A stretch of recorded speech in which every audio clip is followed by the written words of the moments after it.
La famille, bonjour et bienvenue sur cette chaîne Niche Parle Foot. Voilà, c'est un projet que j'avais en tête depuis un bout. J'avais envie de débriefer, d'analyser certains matchs hormis le Barça. Et je me suis dit pourquoi pas lancer une autre chaîne vu que Niche est catalan, c'est une chaîne spéciale pour le Barça. Du coup, si vous aimez le contenu, n'oubliez pas de vous abonner, n'oubliez pas de me soutenir en likant, partager à vos amis. Je vais certainement débriefer ou analyser les matchs de votre club. Du coup, voilà, on est ensemble ou bien?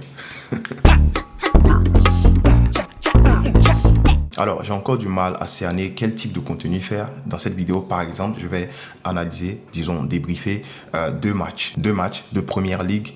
Et dans une autre vidéo, je vais débriefer deux matchs de Bundesliga. C'est comme ça que je vais essayer de faire jusqu'à ce que je trouve une formule qui fonctionne. Et là, pendant que je suis en train d'enregistrer cette vidéo, il y a Chelsea-Liverpool qui est en train de se passer. Il faut que je regarde le match parce que j'ai bien envie de le débriefer aussi. Donc, let's go. Manchester City se déplace à Bournemouth et on a une formation typique Guardiola. 3-2-4-1, en fait 3-6-1 avec un double pivot Stones Rodri. Alors Stones, on le sait, qui a été transformé en milieu défensif, qui a été transformé en double pivot, en 6 si on le veut.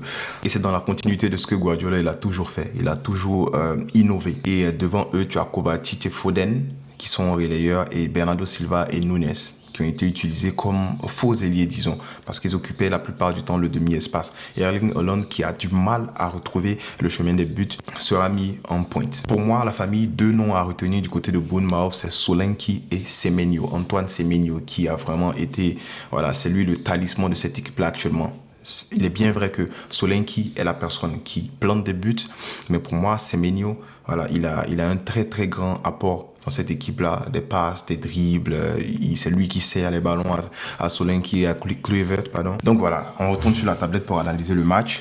L'une des choses que j'apprécie énormément chez cette équipe de Manchester City là, c'est que c'est pas parce que c'est Guardiola à la manette, c'est Guardiola qui manage l'équipe que cette équipe ne va pas jouer en ballon long. Et on l'a vu, la première occasion de Manchester City provient sur un ballon long. Un très long ballon de Bernardo Silva qui va trouver Phil Foden en déviation. Et voilà, qui est servi, c'est Erling Haaland. Mais le problème, c'est que Erling Haaland, actuellement, il n'est pas en forme. Et on le voit ici, très belle déviation de Phil Foden qui va trouver en profondeur, en une touche de balle, Erling Haaland. Et franchement, le petit, il pue le football. C'est lui le buteur dans cette équipe-là. Mais en même temps, c'est Phil Foden qui fait presque tout les éliminations. Bon, bien avant que Doku entre, c'est lui qui faisait les éliminations. C'est lui qui va essayer de trouver la dernière passe. Il est très très à l'aise balle au pied, même dans les petits espaces. Et même là, vous voyez, duel aérien gagné en une touche de balle. Hop, on retrouve devant l'attaquant de pointe qui lui va aller venanger malheureusement. Mais souvenez-vous, je vous ai dit que cette équipe de Bournemouth là avait une pièce maîtresse qui pour moi est Semenyo. Et voilà, c'est lui ici à la réception de ce ballon là. On voit ici Akanji et Ruben Diaz qui sont au marquage sur Tavernier. Et tu vois ici Semenyo qui a le ballon, qui est dans une zone très très dangereuse. Le problème pour moi sur cette action, c'est le positionnement du numéro 19, je crois c'est Kluivert, et puis Solanke. Voilà, ils sont positionnés à 4-5 mètres de Semenyo. Du coup, la passe, elle est tellement évidente en fait. Et vu que la passe, elle est très évidente, Semenyo va trouver Kerkez dans sa course, c'est-à-dire le latéral gauche de Bournemouth, il va le trouver dans la course. Celui-ci va venir et déclencher une frappe. Voilà, c'était trop évident de faire une passe dans cette zone-là. Du coup, voilà, il la met ici dans la course de Kerkez qui va venir déclencher une frappe. Et on le voit, très bel alignement de la défense du Manchester City qui en fait oblige Kerkez soit à prendre de vitesse ou frapper de loin, et c'est la deuxième option qui sera choisie par Kerkez, frappe de loin, qui sera bien évidemment sauvée par Ederson. Réception de balle de Phil Foden, on va parler de ça parce que la façon dont le petit là se faufile dans les espaces, franchement, voilà, c'est très beau à voir. Voilà. On a un gars qui connaît le football. Franchement, j'ai l'impression qu'il a été formé au Barça. Mais on le sait, Manchester City forme aussi de très très bons joueurs. Donc, Cole Palmer qui a été formé à Manchester City. Donc, on le voit ici, mauvais marquage à mon goût de l'équipe de Bournemouth qui vient à 2 sur Bernardo Silva. Mais il y a une option de passe qu'a offert ici Akanji, ce qui est très très bien. On le sait, le football de Guardiola avec toujours minimum 2 options de passe, un triangle formé dans chaque zone du terrain. Mais j'aimerais qu'on prenne en compte l'espace ici, l'espace ici où j'ai fait une grille, un semblant de grille là. Cet espace-là qui est pratiquement vide, mais qui va venir l'occuper? C'est Phil Foden, il vient l'occuper. Et ici, Erling Haaland qui a un marquage individuel.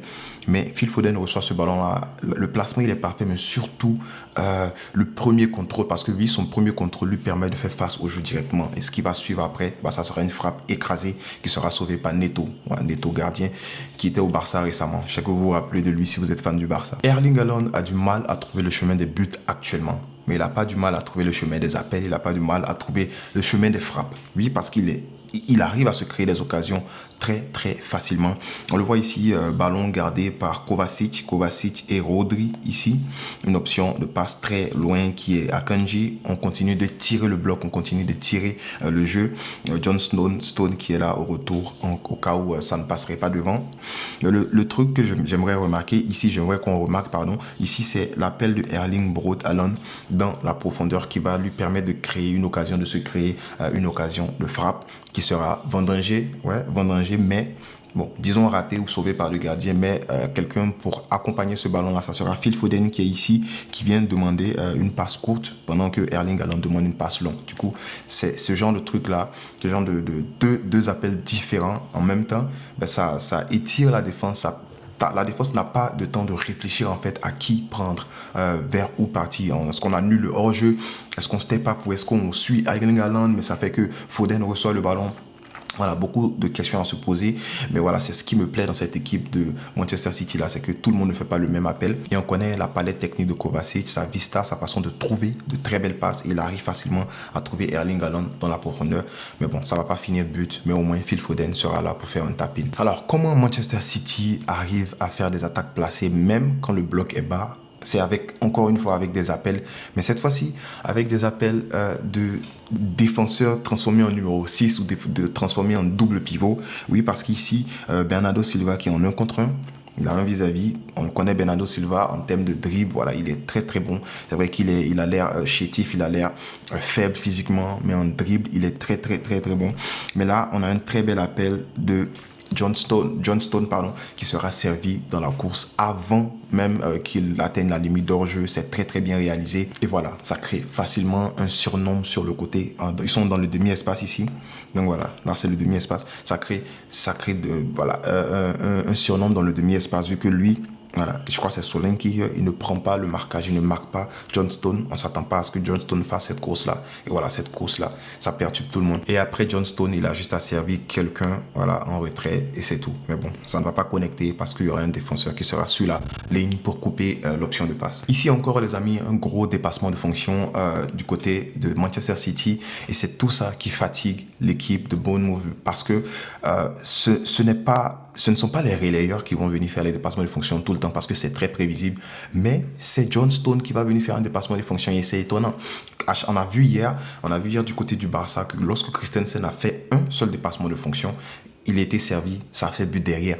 Parce que ce sont des choses qui sont difficiles à retrouver dans le football moderne. Mais là, Guardiola, il permet à ses joueurs de le faire. Et tu vois, John Stone, il va ici venir jouer en une touche de balle. Il était là au début, il va venir jouer en une touche de balle à Bernardo Silva, qui va le retrouver dans la profondeur ici. Et après, bon, ça ne fera pas but, mais on le sait que s'il avait connecté avec le ballon, ça aurait pu faire but facilement, mais il y aura faute. Et ça va permettre à Manchester City d'avancer d'un cran sur le terrain. En deuxième mi-temps, Manchester City s'est fait avoir de nombreuses fois en contre-attaque. Regardez sur cette occasion-là, par exemple, on voit le positionnement des défenseurs de Manchester City qui préfèrent fermer la zone, l'axe en fait, pour faire tous défendre dans l'axe et laisser le côté à l'adversaire. C'est une stratégie qui avait été employée par Jürgen Klopp en 2020-2021 avec son Liverpool champion en Champions League. Donc voilà, c'est la même technique qui est utilisée ici. On densifie l'axe, mais on laisse les espaces sur les côtés à l'adversaire. Et ici, pour moi, il y a un mauvais choix qui est fait de la part de Kluivert, si je ne me trompe pas. Il préfère tirer de loin pendant qu'il y avait l'option de passe à Semenyo ou bien même dans la course de l'autre côté je crois que c'est Smith. Manchester City est devenu très fébrile en deuxième mi-temps. Ils se sont fait avoir à de nombreuses reprises, notamment une balle longue qui arrive ici sur Solanke qui est très bon dos au but en tant que pivot, en tant que point de fixation. Il n'y a rien à dire. Donc, il reçoit le ballon et il la met de façon très très bien à Kluivert qui lui par contre, non je crois que c'est Tavernier qui ne sera pas en mesure de marquer parce que là il était tout seul, il avait juste à enrouler au deuxième poteau pour marquer. Le problème, c'est qu'il a presque une mise au gardien. Et pour moi, c'est une occasion qui est vendangée. Ça aurait pu facilement finir en 1-1. Sur cette occasion-là, ça respire le football et c'est ce qu'on aime voir. Oui, Kovacic qui vient d'ici et qui rapporte le ballon dans l'axe, qui va venir servir ici Erling Haaland, qui est très bon dos au but. Voilà, c'est pour une fixation aussi comme Solanke, mais beaucoup mieux. Qui va venir en une touche de balle servir Foden qui va la mettre en profondeur désolé pour la flèche, en profondeur à Erling Haaland. Erling Haaland qui va aller et encore vendanger, encore raté. En fait, cette fois, c'est Neto qui sauve le ballon d'un bras gauche. Étonnant, une main ferme de Neto qui va venir permettre à Bournemouth d'avoir encore l'espoir. Encore une occasion de but de Semenyo qui a été vendangé parce que ouais, il se retrouve ici, mais il arrive à mettre un très bon ballon bien placé sur la tête de Enes Unal qui va pas être en mesure de finir ce ballon là, oui, parce que le ballon sera mis hors cadre. Franchement, ce Semenyo là, je vous invite à aller le voir jouer, bon, pas aller à Bournemouth, mais de le voir jouer. Franchement, il fait plaisir à regarder. Ça m'étonnerait pas qu'il finisse dans un top club après cette saison. Donc voilà, première mi-temps tout en maîtrise de Manchester City, mais qui s'est fait quand même avoir, qui s'est fait quand même prendre plusieurs fois sur des longs ballons. En deuxième mi-temps, par cette équipe de Bournemouth, là, on a parlé de Semenyo et du point de fixation Solanke, mais c'était pas la même chose du côté de Arsenal, lui, parce que Arsenal a écrasé Newcastle. L'addition aurait pu être même plus salée, mais voilà, un but de Saka, but de Kai Havertz et assist de Kai Havertz aussi, Kiwior qui marque. C'est encore un match où il y a 4 buteurs différents, parce qu'il y a même un buteur du côté de la défense de Newcastle, Botman, qui va marquer contre son camp. Voilà, Willock, buteur aussi. On va revenir sur rapidement quelques occasions de ce match-là, quelques opportunités et surtout, j'aimerais parler de Arsenal parce qu'Arsenal, ils ont cette force-là pour disséquer les blocs de l'équipe adverse. Premièrement, le positionnement de cette équipe d'Arsenal-là et le harcèlement sur le porteur de balle, franchement, c'est à regarder. Parce que regardez ici ce positionnement de tous ces joueurs de Arsenal-là, positionné dans c'est un 4-3-3, mais dans le positionnement, tu as les relayeurs qui vont aussi à l'abordage comme le fait le Barça, mais ici passe manquée de Jorginho, mais automatiquement Odegaard va venir récupérer le ballon dans les pieds du porteur de balle. Un très très bon press. Et pour moi, l'équipe qui a la meilleure façon de se sortir de danger avec des passes, c'est Arsenal. C'est pas City, c'est Arsenal. Oui, parce que la façon dont ils se retrouvent, même dans les petits espaces, c'est étonnant.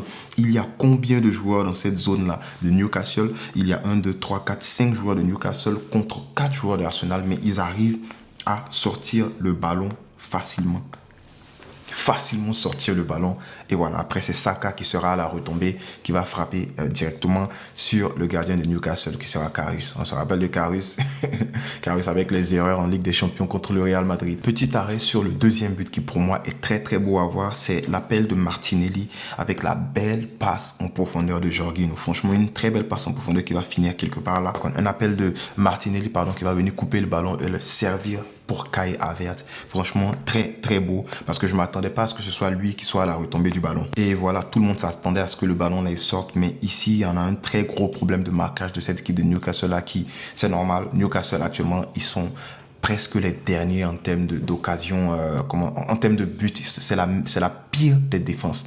C'est l'une des pires défenses de Première Ligue cette année. Et c'était pas le cas l'année dernière. Ils ont été connus l'année dernière en étant l'une des meilleures défenses. Mais cette fois-ci, je sais pas ce qui se passe du côté de Newcastle. Il y a des trucs à travailler, franchement. Voilà. Est-ce que c'est parce qu'il y a eu des blessés répétitifs durant la saison? Ils ont perdu Botman.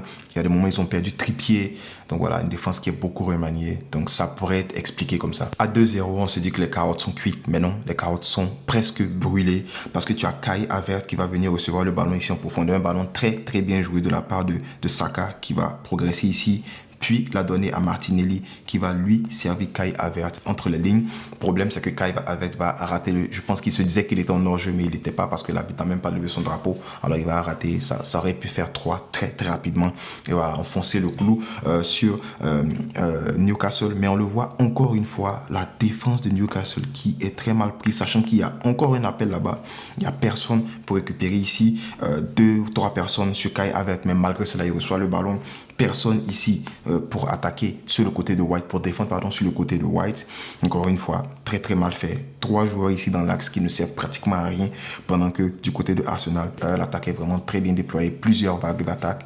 Et voilà. Défensivement, c'était très mauvais du côté de Newcastle, mais aussi dans la construction, parce qu'ici tu as Sven Botman qui essaie de faire une passe au central à Guy Maieresch, mais qui ne va pas arriver à le faire parce qu'elle sera interceptée très rapidement par Kai Havertz. Et juste après récupération, regardez-moi ça. L'attaque de Arsenal qui va déjà monter et ça va faire un 4 contre 4. Cette fois-ci, on voit que le bloc de Newcastle, de Eddie Howe, est quand même bien structuré. Ils sont bien alignés.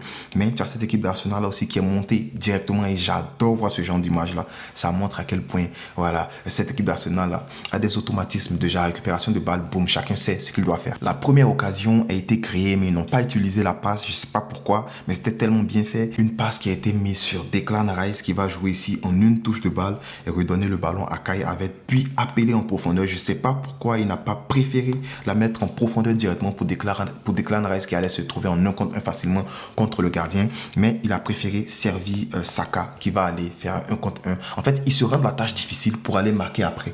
Arsenal, il se rend la tâche difficile juste pour aller marquer après. Mais comment ils sont forts ça. Et après, ça sera Saka qui va faire le travail 1 contre 1. Boum, il va marquer son but. Facilement comme ça. Deuxième poteau. Voilà. Il n'y a rien à faire. Il n'y a rien à faire pour Karius. Le 4e but, il va venir après sur Kiwior qui va sur un corner qui sera repris par Kiwior. Et après, les carottes sont cuites. Beaucoup de changements du côté d'Arsenal. Eddie Howe qui fait pratiquement la même chose parce que le match, il est pratiquement perdu. Très, très belle équipe d'Arsenal qui a donné à ses fans ce qu'ils étaient venus voir, remotiver ses fans, surtout après la débâcle à Porto. Du coup, Porto va revenir à Emirates Stadium. Et voilà, on a hâte de voir ce que ça va donner. Donc voilà, merci d'avoir suivi la vidéo. J'espère que vous avez aimé. Si vous avez aimé, n'oubliez pas de liker, partager, commenter. Voilà, première vidéo sur cette chaîne. Du coup, je m'attends à quand même du soutien de votre part. Peace.